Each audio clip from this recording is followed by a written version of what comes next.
కాస్త కూడా ఆలోచించకుండా అలా నోరు జారుతావేంటి షిన్చాన్? నోరుంటేనే ఈ లోకంలో బ్రతకగలమని మీరే కదా చెప్పారు. ఏదైనా మాట్లాడే ముందు బాగా ఆలోచించి మాట్లాడాలి. నువ్వు అన్నయ్య కాబోతున్నావు కదా, ఇలా మాట్లాడావనుకో నువ్వు అన్నయ్య అవ్వవు, తమ్ముడు అయిపోతావు.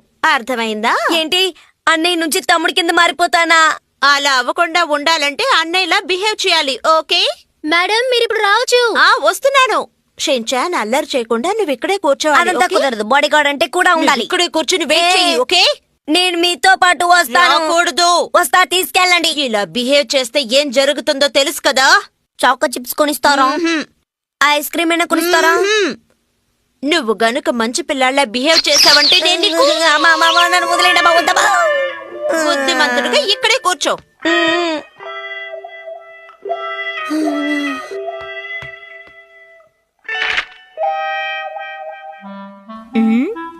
అవును, నువ్వు ఒంటరిగా కూర్చున్నావేంటి? నీతో పాటు